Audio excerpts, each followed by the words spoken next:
ایک ایسا شخص جو رمضان المبارک کے مہینے میں ایسے سوال کرتا ہے کہ کیا میں عذر کی وجہ سے رمضان المبارک کے مہینے میں روزے ترک کروں اور تراویح پڑھوں، یا ایسا سوال کرے کہ میں روزے رکھوں اور تراویح نہ پڑھوں لیکن عذر کی وجہ سے۔ اور دوسرا ایک ایسا شخص ہے جو بنا عذر کی وجہ سے یہ کہتا ہے کہ مجھے بھوک برداشت نہیں ہے، لہٰذا میں رمضان المبارک کے روزے نہیں رکھوں گا لیکن تراویح پڑھوں گا۔ یا کوئی ایسا شخص جو تھکان کی وجہ سے یہ کہے کہ میں تراویح تو نہیں پڑھ سکتا لیکن رمضان المبارک کے روزے رکھوں گا۔ تو اس ویڈیو میں اسی چیز کے اوپر تفصیلاً گفتگو ہوگی، انشاءاللہ آپ سمجھیں گے اس ویڈیو میں اس تمام کے تمام مسئلے کو اچھی طریقے سے، تو بنے رہیں ویڈیو کے آخر تک۔ السلام علیکم ورحمۃ اللہ وبرکاتہ۔ محترم ناظرین، میرے چینل میں آپ کا خیر مقدم، امید کرتا ہوں کہ آپ سب خیر وافیت سے ہوں گے۔ تو ناظرین کرام، ایک ایسا شخص جو رمضان المبارک کے مہینے میں یہ کہتا ہے کہ کیا میں رمضان المبارک کے مہینے میں عذر کی وجہ سے، بیماری کی وجہ سے میں رمضان کے روزے نہ رکھوں لیکن تراویح پڑھوں، اس کے بارے میں شریعت کا کیا حکم ہے؟ اور اس کے بعد ایسا شخص جو یہ کہتا ہے کہ میں روزے تو رکھوں لیکن تراویح نہ پڑھوں، اس کے بارے میں شریعت کا کیا حکم ہے؟ اور پھر دوسرا کوئی شخص جو یہ کہتا ہے کہ میں تھکان کی وجہ سے یا بھوک کی وجہ سے روزہ نہ رکھوں، تراویح پڑھوں، یا پھر تراویح نہ پڑھوں، روزہ رکھوں۔ تو آپ ان تمام چیزوں سے پہلے دو چیزیں آپ سمجھ لیں۔ سب سے پہلے چیز یہ ہے کہ روزہ کیا ہے، شریعت میں کیا حکم رکھتا ہے، اور تراویح کیا حکم رکھتی ہے۔ شریعت میں جس طریقے سے نماز فرض ہے، حج فرض ہے، زکوٰۃ فرض ہے، اسی طریقے سے روزہ بھی فرض ہے۔ جتنے بڑے اعمال وہ ہیں، اتنا بڑا عمل روزہ بھی ہے۔ اور جو تراویح ہے، تراویح سنت ہے، اور ایسی سنت ہے کہ جس کو چھوڑنے سے انسان سخت گنہگار ہوگا، جس کو ترک کرنے سے انسان گنہگار ہوگا بنا کسی عذر کی وجہ سے۔ اگر کوئی عذر ہے تو اس کو ترک کر سکتے ہیں، لیکن کوشش کرنی ہے کیونکہ ہم اسے پڑھیں۔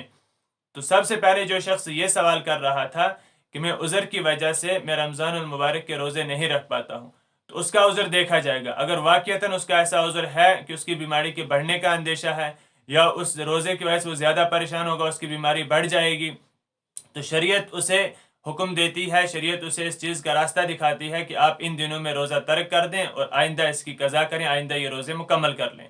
اور تراویح کے معاملے میں فرماتے ہیں کہ اگر آپ تراویح پڑھ سکتے ہیں، روزہ تو اگر نہیں رکھ سکتے تو ٹھیک ہے، لیکن اگر آپ تراویح پڑھ سکتے ہیں تو تراویح پڑھیں، لیکن اگر تراویح نہیں پڑھ سکتے تو تراویح کی کوئی قضا نہیں ہے۔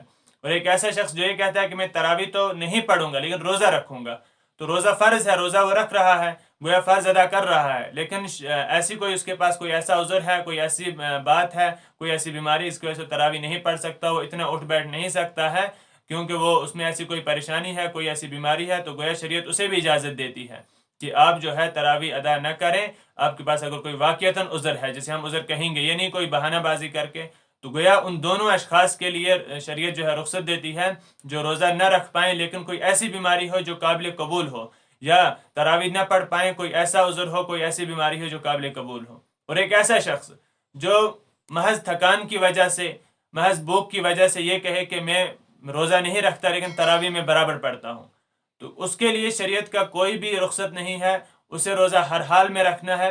جس طریقے سے نماز فرض ہے، جس طریقے سے زکوٰۃ فرض ہے، جس طریقے سے حج فرض ہے، اسی طریقے سے رمضان المبارک کے روزے بھی فرض ہیں۔ گویا اسے شریعت کوئی رخصت نہیں دے رہی ہے، کوئی معافی نہیں ہے اگر اس کے اندر کوئی عذر نہیں ہے، بلکہ وہ تھکان کی وجہ سے، بھوک کی وجہ سے، پیاس کی وجہ سے روزے نہیں رکھ پاتا ہے، تو اسے چاہیے کہ وہ روزے مکمل رکھے، ورنہ کل قیامت کے دن پکڑ ہوگی اور اللہ تبارک و تعالیٰ اس میں سخت سے سخت پکڑ کریں گے اس ایسے شخص کو جس نے بہانہ بازی کر کے روزے نہیں رکھے، یا کوئی اور ایسا عمل جیسے نماز ہے، زکوٰۃ ہے، یہ نہیں دیا، تو اللہ تبارک و تعالیٰ اس کی زیادہ سے زیادہ پکڑ کریں گے کیونکہ یہ فرض اعمال ہیں اور یہ گناہ کبیرہ ہیں۔ تو اس کے بعد اگر کوئی ایسا شخص ہے جو تھکان کی وجہ سے کہتا ہے کہ میں تراویح نہیں پڑھتا لیکن روزے رکھ رہا ہوں، گویا وہ فرض جو ہے وہ ادا کر رہا ہے، لیکن جو سنت ہے، جو تراویح سنت ہے، اس سنت کو ادا نہیں کر رہا ہے۔ اگر جان بوجھ کے نہیں کرتا ہے ادا، تو اس میں بھی اس کی پکڑ ہو سکتی ہے، بلکہ پکڑ ہوگی۔ اللہ تبارک و تعالیٰ ہم سب کو اس سے محفوظ رکھے۔ اللہ تبارک و تعالیٰ ہمیں توفیق دے ان تمام کی تمام شریعت کے اعمال کو بجا لانے کا۔ تو گویا اس شخص کے لیے جو تراویح نہیں پڑھتا ہے سستی کی وجہ سے یا تھکان کی وجہ سے، تو اس کی بھی کل پکڑ ہو سکتی ہے۔ اگر کوئی عذر ہے تو عذر قابل قبول ہے، تو اس میں اس کی کوئی پکڑ نہیں ہو سکتی۔ اللہ تبارک و تعالیٰ معاف کرنے والے بھی ہیں، لیکن یہ بات بھی یاد رکھنی چاہیے اللہ تبارک و تعالیٰ سخت عذاب دینے والے بھی ہیں، اللہ تبارک و تعالیٰ حساب کتاب کرنے والے بھی ہیں۔ تو گویا آپ نے آج دو مسئلے سمجھے۔ سب سے پہلا مسئلہ کہ انسان اگر عذر ہے اس کے پاس، ایک مسلمان کے پاس عذر ہے، وہ بیمار ہے، کوئی ایسی پریشانی ہے اس کے اوپر، اگر وہ روزے رکھے گا یا اگر وہ تراویح پڑھے گا، اس کی بیماری کے بڑھنے کا خطرہ ہے تو وہ روزوں کو ترک کر سکتا ہے فی الحال، اور آگے جا کے ان کی قضا کرے گا جب وہ صحیح ہو جائے، جب اس کی بیماری دور ہو جائے۔ اور اسی طرح اگر وہ تراویح نہیں پڑھ سکتا، اس کے پاس عذر ہے، اگر تراویح پڑھے گا تو اس کی بیماری کے بڑھنے کا خطرہ ہے، تو وہ تراویح کو چھوڑ سکتا ہے، تراویح کو ترک کر سکتا ہے، لیکن تراویح کی کوئی قضا نہیں ہے۔ لیکن اگر ایک شخص سستی کی وجہ سے، کاہلی کی وجہ سے، بھوک پیاس ان چیزوں کو سامنے رکھ کے بہانہ بنا کر رمضان المبارک کے روزے نہیں رکھتا، تو گویا اس کی پکڑ ہوگی، اور اسے چاہیے کہ وہ تمام چیزوں کو، بہانوں کو چھوڑ کر وہ روزے رکھے، رمضان المبارک کے روزوں کو مکمل کرے۔ اور اسی طرح نماز تراویح کو اگر وہ بہانہ بازی کر کے چھوڑ رہا ہے، ترک کر رہا ہے، تو اسے چاہیے کہ یہ سنت ہے، اور اس پر بھی اللہ تبارک و تعالیٰ پکڑ کریں گے، تو ان تمام اعمال کو بجا لائے۔ یہ تھا آج کا مسئلہ، جو سمجھنے میں بالکل آسان تھا لیکن بہت ہی اہم مسئلہ تھا، کیونکہ بہت سارے لوگ ایسے ہیں جو ایسے سوال کرتے ہیں کہ مولانا صاحب میں تو بالکل تراویح نہیں پڑھ سکتا ہوں لیکن روزے مکمل رکھتا ہوں، کیا مسئلہ ہے؟ بس کچھ نہیں، تھکان ہے۔ یا ایسے کہتے ہیں کہ مولانا صاحب میں تو بالکل روزے نہیں رکھ پاتا لیکن تراویح مکمل پڑھتا ہوں، کیا بات ہے؟ مجھے بھوک برداشت نہیں، پیاس برداشت نہیں۔